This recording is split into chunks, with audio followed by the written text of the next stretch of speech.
This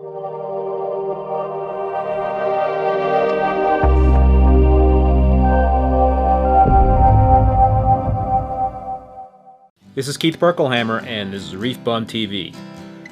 During all my years keeping reef tanks, I've always stuck by what has worked for me and resisted change. For instance, I have had great results using metal halide lighting for my SPS-dominated tanks, and have resisted jumping on the LED bandwagon despite the success of others using this type of light. In fact, I like to use a particular system or a standard set of equipment to run a reef tank, and have been hesitant to change an individual component given my fear would upset the balance of the tank. One of those components is granular ferric oxide, GFO, and I've always used it to keep phosphates in check, despite my love-hate relationship with it. On the plus side, it is rather simple to use, and one does not need to be well versed in water chemistry. Add it to a media reactor, test for phosphates along the way, and replace it when levels begin to rise. Initial equipment costs are low, and it is a very efficient means for reducing phosphate. However, GFO can shock corals if it is used too aggressively, something I witnessed firsthand a couple of times. Another big knock against GFO is that it not only binds phosphates, but other important trace elements as well. GFO can also be a mess to swap out in a reactor, and in my experience it can be difficult to use to target the desired level of phosphate. Given these downsides, I ultimately decided to seek out other alternatives. Yes, the time had come to explore a change. I honed in on finding a more natural means to reduce phosphates and settled on an Arid algae reactor from Pax Bellum. Arid stands for Algae Remediation Illuminated Device. The Arid system exports nutrients by promoting the growth of algae, specifically chaetomorpha, or chaeto for short, inside a chamber lit by LEDs.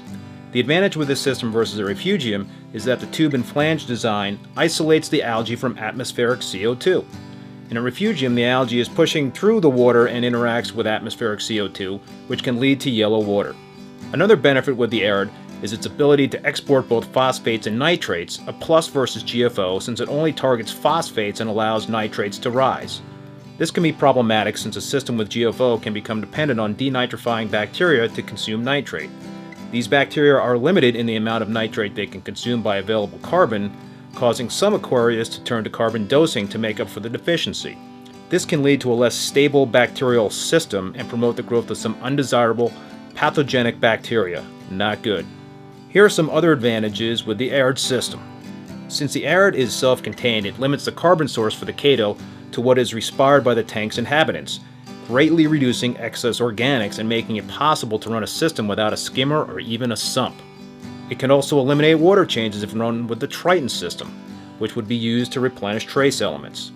It also has the ability to control nutrient uptake by ramping up or down the photo period. There is also no need to repeatedly buy media. Discarded chaeto can be sold, fed to fish, or used as compost, something us Vermonters like to do.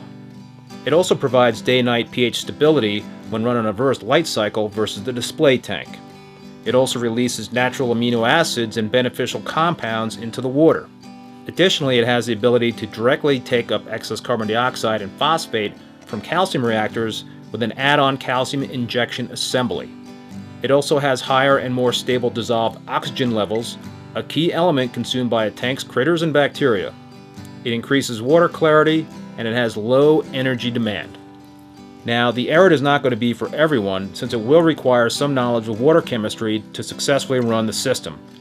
And you do have to dose nitrates and other trace elements such as iron, manganese, and molybdenum, so testing parameters on a regular basis is very important. Additionally, initial equipment costs will be high, and you will also have to spend about 10 minutes every week or two removing some chaeto and servicing the unit. Okay, what about an algae scrubber? Another type of water filtering device that uses light to grow algae and reduce phosphates. Many folks use them, but I hesitated since one manufacturer told me I would have to continue using a limited amount of GFO. In the end, the benefits of the Arid led me to change up my system and permanently ditch the GFO component. Yes, you can teach an old dog new tricks, including a reef keeper who tends to be stuck in his ways. Perhaps a switch to LEDs is next. Many thanks for watching, and please don't forget to hit the subscribe button to be alerted to my latest videos.